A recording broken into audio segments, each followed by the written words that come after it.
여러분 안녕하십니까. 황신업 변호사입니다. 방산이라는 필명으로 글을 쓰는 이희영 님이 있는데요. 이분이 이제 이 정서에 대한 글을 많이 잘 씁니다.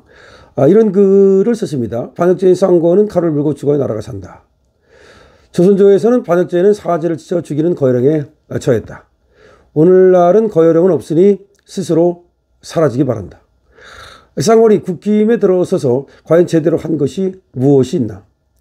어제 서울고법에서 이재명 선거법 위반 유죄 파기환송 재판 기일을 6월 18일로 연기했다. 6월 3일이 대선인데 그때까지 재판 중지한다는 거다. 판사들의 비굴하고 굴종적인 행태에 분노를 금치 못하지만 법원이 그렇게 결정하도록 멀뚱멀뚱 바라만 보고 있던 국힘당 쌍권과 그 세력들의 책임이다. 쌍권은 자기 당 대통령을 스스로 탄핵시킨 주역이다. 물론 한동훈이 주범이지만 대통령 탄핵 반대를 위해서 한 일이 아무것도 없고 오히려 탄핵 반대를 외치는 윤상현, 나경원 등과 같은 의원들이 반대 집회에 나가는 것조차 거부한 자가 바로 쌍권이다. 국힘당에서는 헌법재판소 탄핵재판에 관여 안 하겠다는 게 당의 입장이라고 대놓고 주장했던 자들이다. 그리고는 대선 후보 경선한다고 쇼를 했다. 어떻게 탄핵 주범 한동훈이 결선까지 가라. 왜 나경원과 홍준표가 탈락하는가. 정치의 노장 홍준표마저 쌍권의 농간에 속았다는 것을 뒤늦게 알았다고 한다. 쌍권 한동훈을 극진히 띄웠다. 그리고 정치의 정체도 모르는 문외 아닌 한덕수를 부추겼다. 한덕수를 다루기가 만만했던 거다. 애시당초 한덕수는 대통령 출마는 생각한 적도 없는 사람이다. 그런 순수한 사람에게 대선 출마하면 후에 국힘당 후보와 단일화해서 단일화 후보로 만들어주겠다고 약속을 한 거다. 쌍권이 김문수가 국힘당 대선 후보가 되자 노골적으로 김문수 후보를 무시했다. 대선 후보가 당 운영에 우선권이 있음에도 김문수 후보의 요구를 다 무시하고 묵살하며 자기 마음대로 무슨 단일화니 여론조사니 전당대회를 한다고 공포를 해버렸다. 그리고 대놓고 대선 후보를 한덕수에게 양보하라는 듯 압박을 했다. 시한을 정해놓고 단일화하라는 뜻은 곧 한덕수에게 주라는 뜻이다. 착한 한덕수는 기자회견을 열어 무엇라 말했나. 당에서 정해주는 대로 따르겠다고 한다. 당에서 약속했으니 당에서 해달라는 말이다. 한덕수는 정치적 기반이 전혀 없다. 정치의 개싸움을 해본 적도 없다. 그저 훌륭한 행정가다. 이에 김문수가 그대로 당할 사람인가? 어제 당사자끼리 독대했지만 타결은 어림없다. 한덕수에게는 순진한 개헌밖에 없다. 192석의 거대 야당과 무슨 개헌을 논하나? 순진하다 못해 어리석기만 하다. 상대를 자기 마음처럼 생각하나?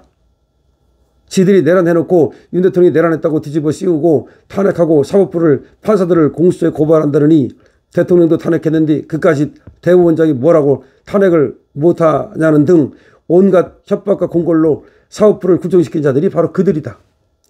이런 사람들하고 싸워서 한덕수가 이길 수 있겠나? 이런 법도 없는 사악한 자들과 제대로 싸우려면 싸움도 잘하고 의지와 배짱이 넘치는 자만이 할 수 있는 일이다. 그럴 때 국민이 함께 힘을 합쳐 싸워 이길 수 있는 일이다. 이런 글을 썼습니다.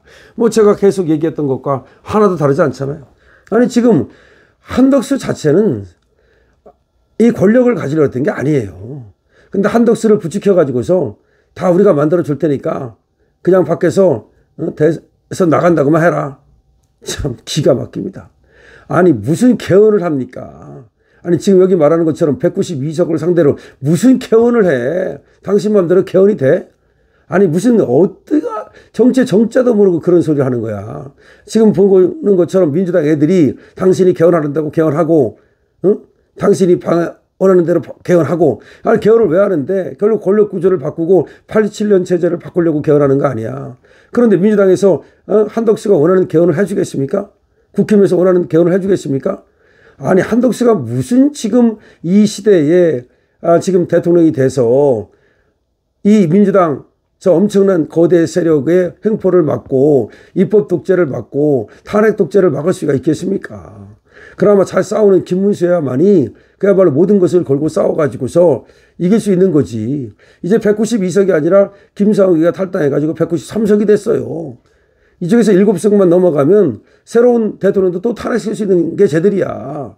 근데 한덕수가 뭘 거기서 이겨낼 수 있겠냐고. 어디서 지금 되지도 않는 소리냐 이 말이죠. 그러니까 쌍권이 도대체 왜 그러는가. 오늘도 또 계속해서 뭐 빨리 단일화를 해야 된다. 단일화를 하지 않으면 뭐 비용 때문에 뭐 못 나간다. 그래 못 나가면 그만이지. 왜 한덕수가 나가야 되는데. 왜 한덕수가 나가가지고 김문수하고 단일화를 해야 되는데. 도대체 왜 그러는 건데. 정말 이해를 할 수가 없습니다. 한덕수가 사실 국힘에서 경선이 벌어지는 순간에 한덕수가 나온다 그럴 때만 해도 한덕수가 나오면 시너지 효과가 있겠구나라고 생각한 건 맞아요. 그러나 국민들이 그런 어떤 좋은 뜻으로만 생각을 했지 이렇게 쌍권이 권력질을 하고 뒤에서 말이죠. 이렇게 분탕질을 칠 거라고는 누가 생각을 했습니까? 이런 상황에서는 더 이상 안 되는 거예요. 안 되는 건 안 되는 거예요. 근데 왜 자꾸 지금 목을 비틀어 가지고라도 하겠다고 그러는 거야. 지금 이거는 오히려 반역질이야. 반역질이라고. 그리고 지금 당에 말이죠. 대선 후보로 뽑혔으면은 그 사람이 당무 우선권을 갖는 것도 분명한 건데 무슨 당무 우선권이 어쩌고니 당원 당규가 우연히 어쩌고니 뭐 다시 뭐 당원들의 뜻을 물어보느니 당원들의 뜻을 물어가지고 김문수를 정했잖아. 아니 무슨 소리를 하는 거야 도대체가. 그러니까 쌍권은 칼을 물고 죽어야 된다는 얘기를 하는 겁니다. 쌍권은 빨리 사퇴해야 돼요. 또 하나 누가 사퇴해야 되느냐. 여의도 연구원장 윤희식 있죠. 아이고 나 참 어디 저런 걸 갖다가 여의도 연구원장으로 갖다 놓냐고. 나는 그 전에도 지상욱을 갖다 놓는 거 보고서 아이고 정말. 그 다음에 또 그 선거 어쨌든 다 말아먹었죠. 지상욱 책임이라고 뭐 다른 말할 수 없지만 어쨌든 거기 책임 있는 거 아니야 거기도. 한동훈이가 거기 지상욱 갖다 놓고 어쩌고 띵기띵까 하다가 다 말아먹었죠. 그러더니 권영세는 제호 갖다 놓는 게 윤희식을 갖다 놓는 거야. 윤희식이 경제는 조금 알지 몰라도 무슨 선거 전략을 짜고 무슨 계획을 하고 그다음에 전략을 짜냐고. 그 여의도 연구원장이라는 자리는 그야말로 선거 전략을 갖다 뒷받침하는 제갈량 같은 사람이 가는 거야. 그야말로 정치를 잘 알고 과거 정치 역사도 잘 알고 다시 말해서 그냥 손바닥 안에 있는 것처럼 그때 그 당시 선거는 어떻게 진행이 돼서 어떻게 해서 누가 이겼고 노무현 때는 어떻게 됐고 김대중 때는 어떻게 됐고 이명박 때는 어떻게 됐고 이 비사라든지 이걸 정확히 알고서 그다음에 그 단일화 과정이라든지 그다음에 선거를 어떻게 그 준비를 하고 그 어떤 선거 그 과정에서 어떤 전략을 썼고 그렇기 때문에 승리를 했다. 누구는 근데 그렇게 못하고 이렇기 때문에 패배했다. 그러니까 승리의 요인과 패배의 요인을 정확하게 그냥 손바닥 들여보듯이 알면서 그리고 새로운 전략을 짜고 그리고 공약을 짤 수 있는 그런 사람이 가는 거야. 아니 윤희식이 뭐라고 여의도 연구원장에 그 자를 갖다 놓냐고. 그랬더니 여의도 연구원장 윤희식이라는 자가 뭐라 그랬어요. 여기 이제 속 들어갔대. 안 될 것 같으니까 눈치 딱 보고 한번 치고 들어갔대. 뭐 빨리 단일화를 해야 된다. 뭐 단일화를 안 하면 말이야 김문수가 무슨 마치 큰 역적이 되는 듯이 그렇게 한번 내지려고서는 아무래도 이제 김문수가 쾅 해버리니까 뒤로 싹 숨어버렸대. 여의도 연구원장 윤희식하고 이 쌍권은 바로 잘라야 됩니다. 당무 우선권을 발동해서 바로 해임하십시오. 그러니까 쌍권하고 여의도 연구원장 윤희숙을 자르지 않으면 대선에 못 이깁니다. 이 자들을 자르는 것부터가 바로 선거운동의 시작입니다. 선거운동이라는 게 별거 없어요. 안에서 분열이 일어나면 못 이기는 거예요.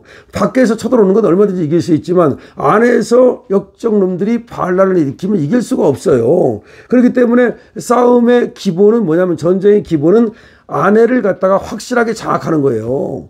이 내부에서 문제가 일어나면 이길 수가 없는 거야. 이순신 장군이 굉장히 선량하고 아주 그야말로 온화한 분이지만 전쟁에 있어서만은 짤이 없어. 전쟁할 때 특히 그 안에서 말이야 탈령한다든지 무슨 뭐 내부를 일으킨다든지 이순신 장군이 직접 칼로 목을 친 게 120번 정도 돼요. 120번. 그 전쟁하는 동안에.